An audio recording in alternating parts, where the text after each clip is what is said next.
అందరికీ నమస్కారం అండి. Welcome to my channel.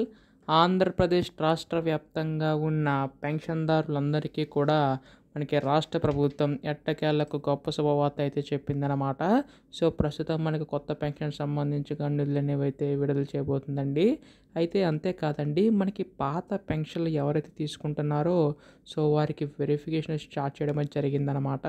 So దానికి సంబంధించి సదరన్ సర్టిఫికేట్ అయితే ఉండాలి. సో అలాంటి సర్టిఫికేట్స్ ఏమేమి కావాలి, సో ముందుగా ఎవరిని తొలగిస్తున్నారు అన్న దానిపై ఈ వీడియోలో పూర్తి సమాచారం అంతా కూడా తెలుసుకుందాం. సో పెన్షన్దారులందరూ కూడా వీడియోని అయితే పూర్తిగా చివరి వరకు అయితే చూడండి.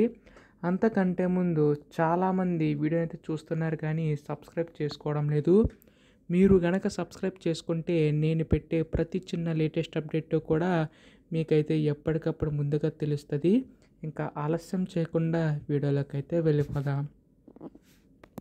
సో ముందుగా ఏపీ పెన్షన్ సంబంధించి చూసుకున్నట్లయితే గతంలో మనకి ఒక న్యూస్ అయితే వచ్చింది కదండి. 563 పెన్షన్లు అనేవి తొలగించడం అయితే జరిగింది కదన్నమాట.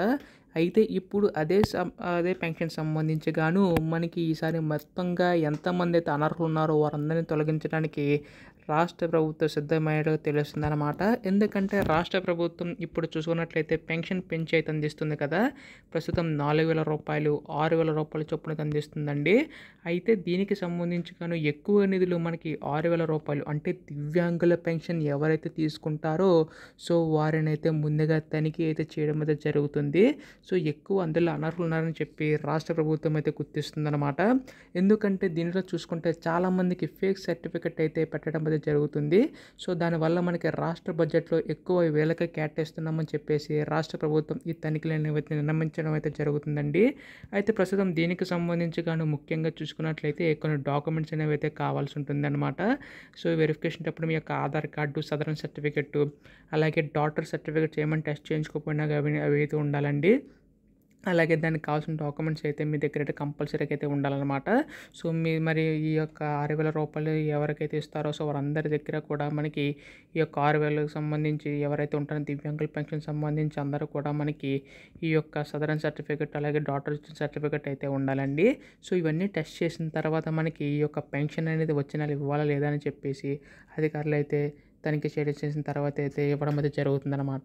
సో ఖచ్చితంగా ఇలాంటి సమయంలో మాత్రం మీరు ఇంటి దగ్గర ఉండాలండి. సో తనిఖీ సమయంలో మీ ఇంటి దగ్గర ఉంటే మాత్రం వారికి సులభంగా తనిఖీ చేయడం అయితే అవుతుంది. సో అప్పుడు మీ పెన్షన్ హోల్డ్లో కాకుండా మీకైతే ఇవ్వడం అయితే జరుగుతుందన్నమాట. సో ఖచ్చితంగా అయితే ఈ విధంగా అయితే జరుగుతుందండి. అయితే దీనికి సంబంధించి కానీ రాష్ట్ర ప్రభుత్వం మరొక పథకానికి సంబంధించి అమలు చేయడానికి సిద్ధమైలో తెలుస్తుందన్నమాట. అదే కొత్త పెన్షన్కి సంబంధించి చాలామంది అయితే ఎదురు చూస్తున్నారు కదా. సో వాటి పెన్షన్లు కూడా మనకి అప్లై చేసుకునే విధంగా రాష్ట్ర ప్రభుత్వం అయితే వేస్తుందండి. సో త్వరలోనే దీనికి సంబంధించి క్యాబినెట్ మీటింగ్ పెట్టి నిర్ణయం అయితే తీసుకోబోతుందన్నమాట. ఎప్పుడు దీనిపై ఏ అప్డేట్ వచ్చినా కానీ మీరు ముందుగా తెలుసుకోవాలనుకుంటే మాత్రం ఛానల్ అయితే సబ్స్క్రైబ్ చేసుకోండి. ధన్యవాదములు. జై హింద్.